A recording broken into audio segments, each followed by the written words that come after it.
Welcome back to Let's Talk. I'm Sharad, with me Opah and Roy, members of Nading Rhapsody. We're here in Kuching, Sarawak. Very interesting, Opah, when you said the Song of Lamentation, and because I heard it, I thought to myself, well, this is really very serious music. I mean, it's not something you'd hear in a club. It's not something that's light. But you'd had different songs in the evening that I heard you. So I know there's a range that you produce. But one end of that spectrum is this really dense sound and really serious kind of emotional communication that you seem to have with the audience. How does it go down with your audiences? I mean, who's listening to you? Why are they listening to you, and who's not listening to you? And you know, what's the challenge of listening to the music that you're producing, that Nading Rhapsody is producing? When we're producing the music, the first thing to listen to is the emotions that was projected through the lyrics. If anyone's to blame, it's Roy. But yes, each song, especially Sabak Pulai, it has weight, and the contents of the lyrics is serious because we're talking about people who are no longer here with us, and we hope the best for them and that they would go to the next life smoothly or in a good way. So these are the things that are not to be, I would say, not to be performed in functions that are like, we used to have people who wants us to play that song during a birthday party, or during a corporate functions to welcome the delegates. So it's not appropriate.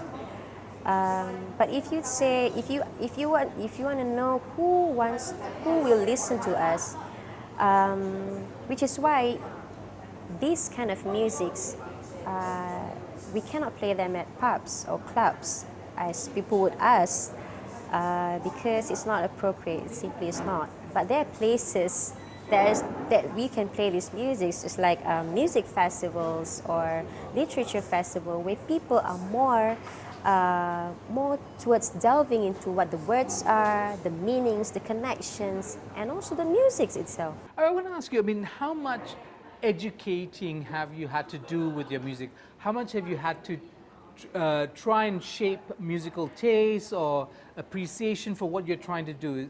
Have you had a lot of interviews that required you to explain what you're trying to do? Because it's not immediately kind of the genre that you might put it in. It's a curious one, right? Of course, it's countless questions about what's the meaning and why does it sound this way and that way. But actually, it's a good sign, and it's one of the process for us to educate our listener and our potential listener to know about ourselves. That's why, as we mentioned earlier about the sounds that you heard from the YouTube. Yeah. Or live is totally different. It doesn't give any justice to our sounds, actually. Most of the songs that people heard of us in YouTube, especially, after they saw us performing live, they would say that it doesn't do justice to what they have seen live. I would agree to that because, yes, because we are so used to playing live throughout all these years, and when it comes to like audios from studios or videos from studios or interviews, it's keeping us, how do you say, restricted. Right, but you are going to be cutting an album soon. Yeah. Yes, That's true? hopefully. Yeah. Okay, so when is that planned for? Well, it's supposed to be this year, but There's not much left of this year. yeah, it's supposed to be released this year, but yeah. A lot has happened throughout all this year. 2020 will be the right year.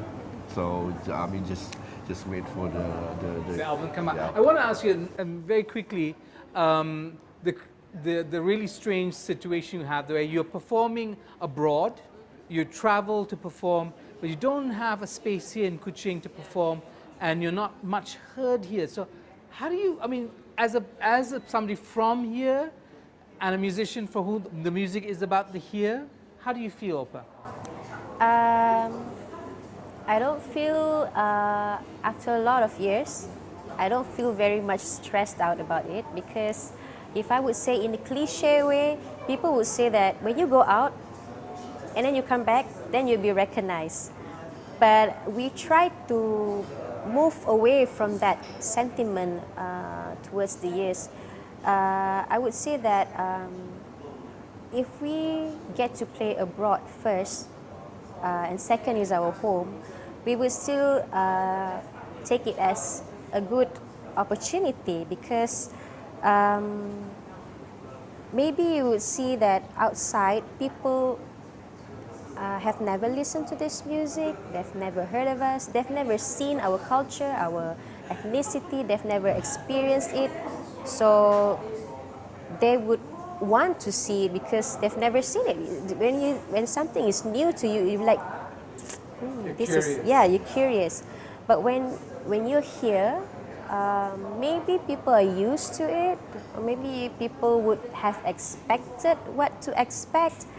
But I would say that in defense, that our music is different from what you would say as a traditional, really traditional music, because over the years we've developed a lot on our music, and contents and weights are our most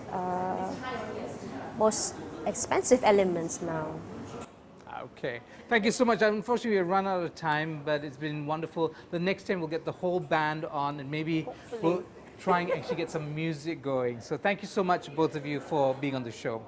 I've been speaking to Opah, Azhfar, and Roy Kulleh, aka Kulleh Grassi, who's come out with a book of poetry, now translated from the original, which is a mix of languages from Sarawak into English. And that's going to be available at all good bookstores around the corner from where you are. I'm Sharad Kuttan. I'm speaking from Tristan Cafe in Kuching, Sarawak. This has been Let's Talk, only on Astro AWANI.